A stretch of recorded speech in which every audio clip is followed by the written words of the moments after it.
Hello, this is an assessment of a Bosendorfer 170 grand piano just come into stock, made in 1930. This is an 88 note piano. The keys have yellowed a bit and has clearly been used quite a lot in its lifetime.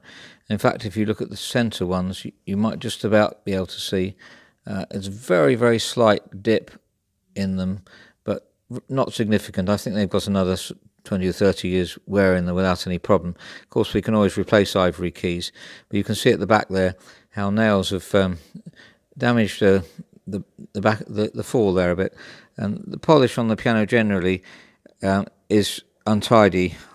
We could probably tidy it up quite considerably. There's a little bit of veneer missing. We can probably just disguise that or re-polish the whole piano.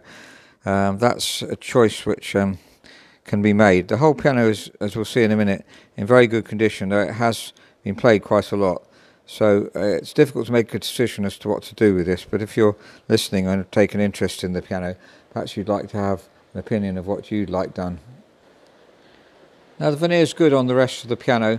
On the top here you can see it's also a bit tired, so this we could fully restore the piano, then we would redo it in a modern finish. We've talked about that on other videos. Now if we look at the pedals, you can see that pedal's shinier than the left-hand one, but there's no dip appearing in it yet, so it hasn't been overused.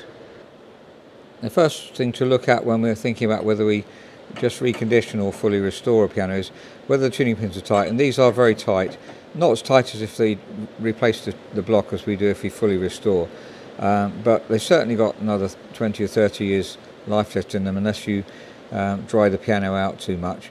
But they're very tight, and they're originals. You can tell that because they're really small.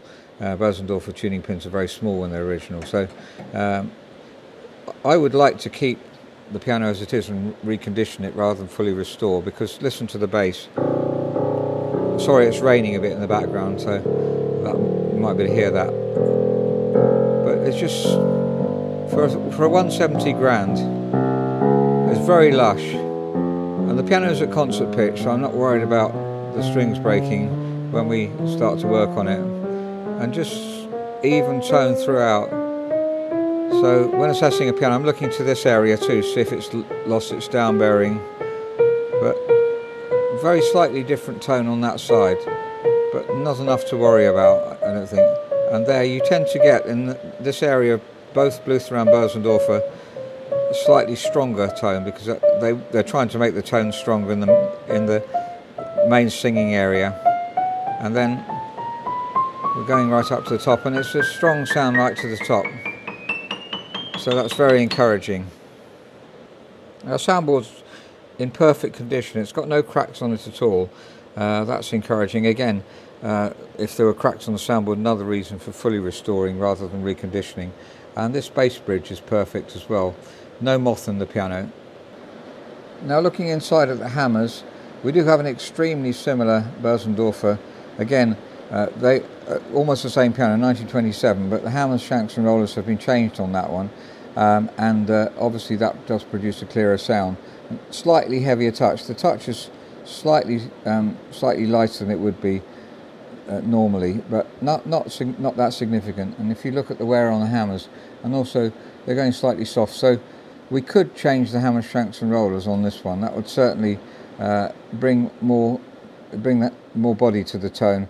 The hammers would obviously be, there's not a huge amount lost on here. We could reface them, but we would like to change hammers, shanks and rollers. Not essential, because the centre pins here are all tight. Testimony to how good this Renner action is. Really, really excellent action. There are a few hammers that are a bit tight. If we look down here, I noticed earlier, there we are, so they're not falling back as fast as the others.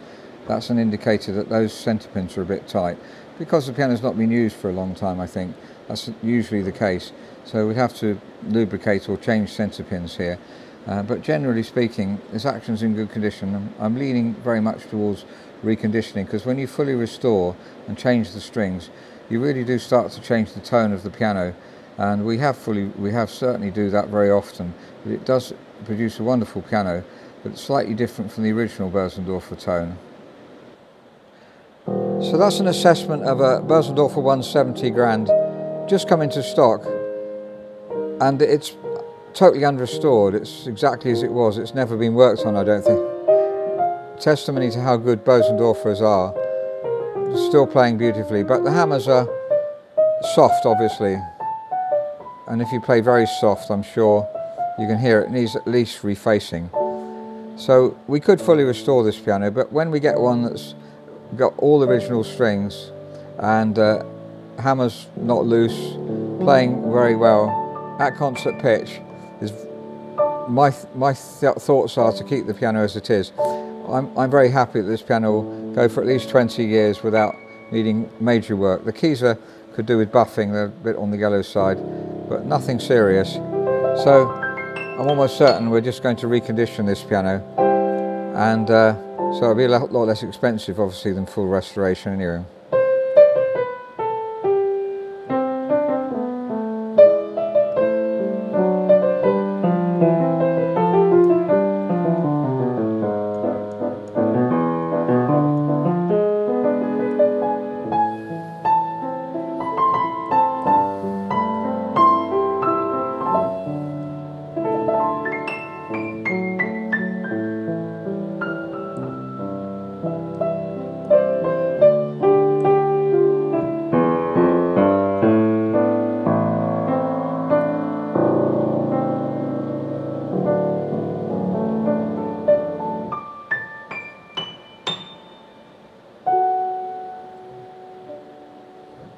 Thank you very much for listening.